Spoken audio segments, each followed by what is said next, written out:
फ़िलहाल द्वारकाधीश टेम्पल के सामने, तो अभी अंदर चलते और दर्शन करते। इसका कॉस्ट है कुछ 400 रुपये किलो। इसका 400 रुपये किलो है। ये मावा पेड़ा है, सब रेट सेम है। तो मैं हूँ फ़िलहाल गोमती घाट पर और यहाँ पर शाम के टाइम पे वॉक करने को बहुत ही अच्छा लग रहा है।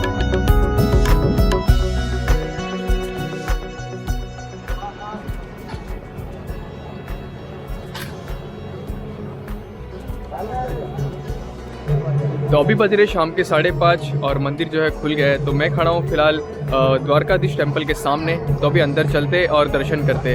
अंदर जो है वीडियोग्राफी और फोटोग्राफी अलाउड नहीं है, तो मैं अंदर जो है कैमरा नहीं लेकर जा सकता। तो अंदर जाते, दर्शन करते, फिर मिलते।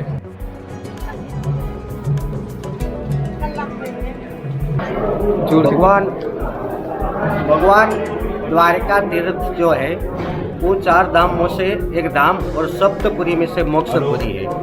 पहले तो अपने हिंदू धर्म के अंदर मुख्य 4 धाम जो है उसमें उत्तर में बद्री धाम है, पूर्व में जगन्नाथ है, दक्षिण में रामेश्वरम है और पश्चिम में आप लोग द्वारका तीर्थ में है। जैसे हिंदू धर्म में सप्तपुरी बताई गई, अयोध्या रामचंद्र की जन्मभूमि बोलते हैं, मथुरा कृष्ण की जन्मभूमि, मायापुरी को हरिद्वार कहते हैं, हल्की बेटी हल्का स्नान, काशी कांची, शिव कांची, विष्णु कांची मदुलाई में आता है जो रामेश्वरम की यात्रा करने जाते हैं, अवंतिका उज्जैन जहाँ कृष्ण सुदामा ने शिक्षा लिया, और पूरी द्वारावती से वह जब मोक्ष देने वाली ये द्वारिका।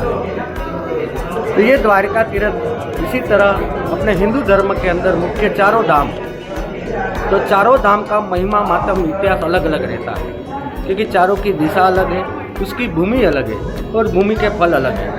तो अनार यात्रिक लोग को जब यात्रा करने निकलते हैं, किसी को मालूम रहता है, नहीं रहता है।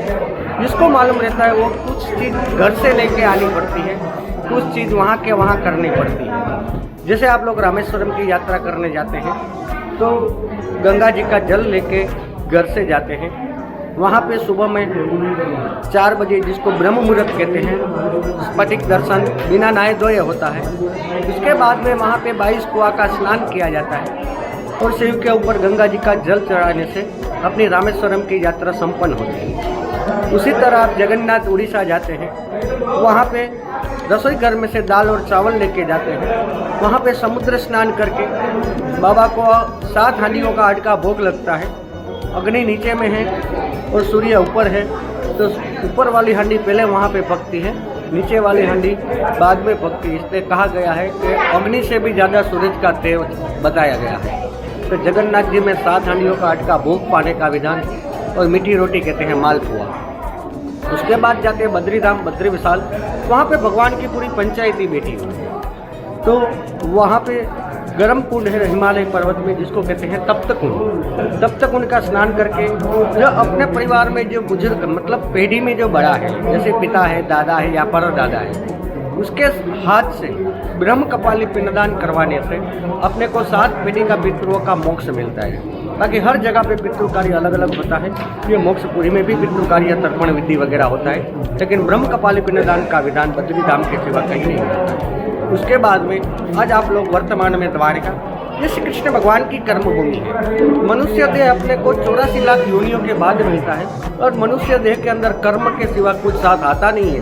और यह भगवान द्वारकाधीश की पावन धरती को भगवान श्री कृष्ण की कर्मभूमि बताई गई। इसलिए यहाँ पे आपको 2 प्रकार के फल एक साथ मिलते हैं, क्योंकि ये द्वारका जो 4 धाम में एक धाम और सप्तपुरी में मोक्षपुरी बताई गई। तो यहाँ की जो 3 नियम बताए गए, भगवान द्वारकाधीश जी के दर्शन कहते हैं, जिसको कहते हैं ध्यान। दूसरा हुआ स्नान, तो नदी में गोमती का स्नान करते हैं तो साथ में दूसरा फल मिलता है रत्नागर सागर का।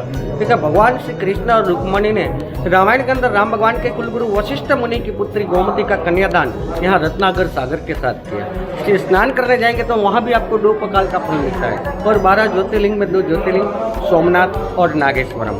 तो ये सब प्रकार का फल प्रदान करने के लिए ये भूमि का वरदान है। जैसे दुर्वासा ऋषि मुनि ने क्रोध में आके कृष्ण रुक्मणी को 2 श्राप दिया था। पहला नंबर का श्राप दिया 12 साल का वियोग, इसलिए रुक्मणी टेम्पल गांव के बाहर विराजे और भगवान द्वारकानाथ गांव के बीचों बीच विराजे। दूसरा नंबर का श्राप यह दिया कि धर्म मर्यादा का उल्लंघन हुआ, बगैर आज्ञा जलपान किया, रहने के लिए सोने की द्वारका लेकिन पीने के लिए मीठा पानी ना रहे। तब से लेकर आज तक ये द्वारका भूमि के ऊपर पीने के लिए मीठा पानी नहीं, हेडपम्प करो, बावड़ी करो, कुआ खोदो, कुछ नहीं। लेकिन श्रीमद् भागवत कथा में 18 दान मुख्य बताए गए।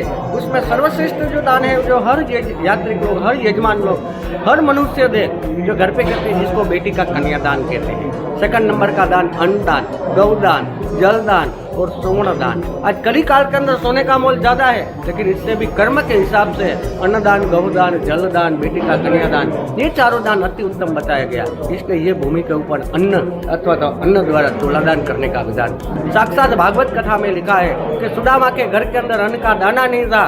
3 मुट्ठी चावल लेके सुदामा आए थे। पहली मुट्ठी स्वीकार किया द्वारकाधीश ने, दुख दारिद्रता दूर किया, सुदामा का झुका में से मेल बना।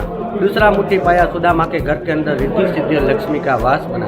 तीसरा मुट्ठी रानी रुक्मणी ने हाथ पकड़ लिया, क्योंकि रुक्मणी जानती है कि जो तीसरा मुट्ठी प्रभु पा लेंगे तो तीनों लोग के मालिक द्वारकाधीश सुदामा को बना देते हैं, और सुदामा जो तीनों लोग के मालिक बने जाते हैं। तो आज कली काल के हम सब मानव लोग भगवान कृष्ण को नहीं जानते, है सुदामा करते हैं। इतने दयालु द्वारकाधीश के तीर्थ के अंदर अन्नदान करने से, तुलादान करने से, तुलादान क्या कहता है कि तुलादान नवग्रह देवता की शांति और शरीर का रोग शत्रु का निवारण।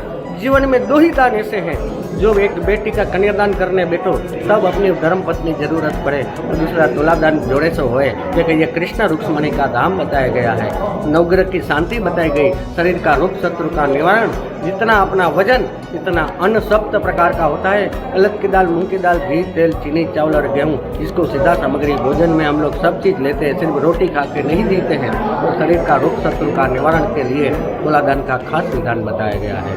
द्वारका के अंदर ऐसे चारों धाम के अंदर 3 चीज में आप लोग घर से निकलो, गाड़ी भाड़ा, मोटर सोटर, होटल, हजारों का खर्चा करो, भगवान का दर्शन करो।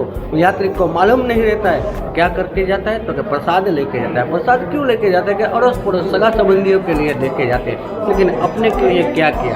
मैं तो हर मनुष्य को एक सवाल पूछता हूँ, क्या आपने अपने लिए क्या किया। आप घर से सब कुछ खर्चा करके आए, वो मेरा भगवान द्वारकानाथ देगा, 1000 गुना देगा, लेकिन एक चीज जो आप लेके आते हैं ना, वो मेरा द्वारकानाथ भी नहीं देता है। वो कौन सा चीज है, कि अपना समय।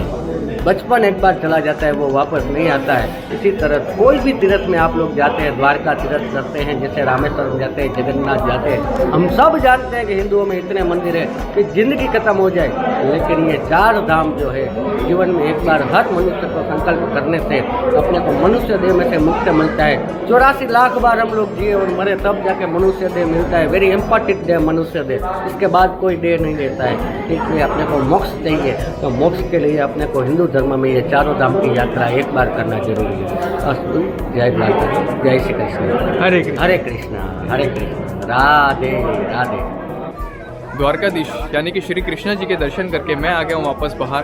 फिलहाल कहीं पर जाने का प्लान नहीं है, तो सोच रहा हूँ यहाँ से कुछ खरीद लूँ, कुछ शॉपिंग कर लेते। मुझे श्री कृष्ण जी की जो मूर्ति है वो लेना है, छोटी सी मूर्ति, ज़्यादा बड़ी नहीं। और यहाँ पर पेड़े बहुत ज़्यादा फेमस है, तो वो ले लेते।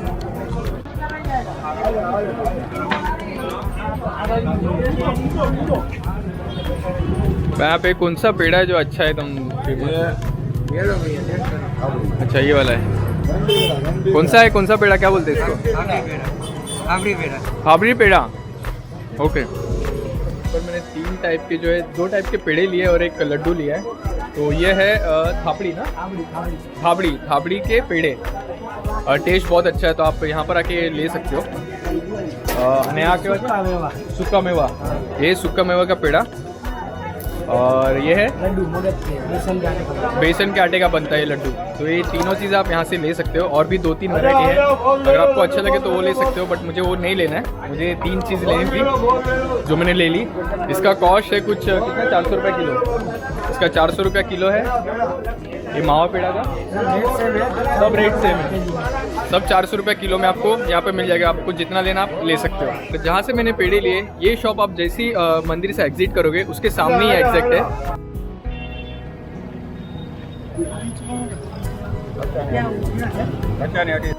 मैंने यहाँ से चिक्की भी खरीदा है। यहाँ पे 3-4 टाइप का चिक्की मिलता है।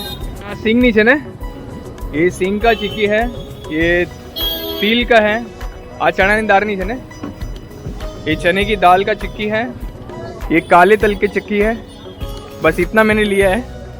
बाकी आप यहाँ से लड्डू भी ले सकते हो, चिक्की अपना तल के लड्डू भी है। प्राइस શું છે અંકલ બધાની?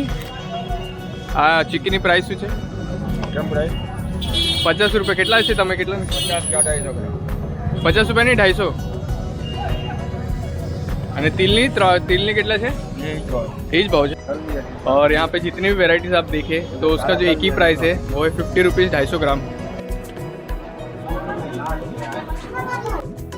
तो मैं हूँ फिलहाल गोमती घाट पर और यहाँ पर शाम के टाइम पे वॉक करने को बहुत ही अच्छा लग रहा है। तो 5-10 मिनट यहाँ पर वॉक करते फिर चलते सीधा रूम पे।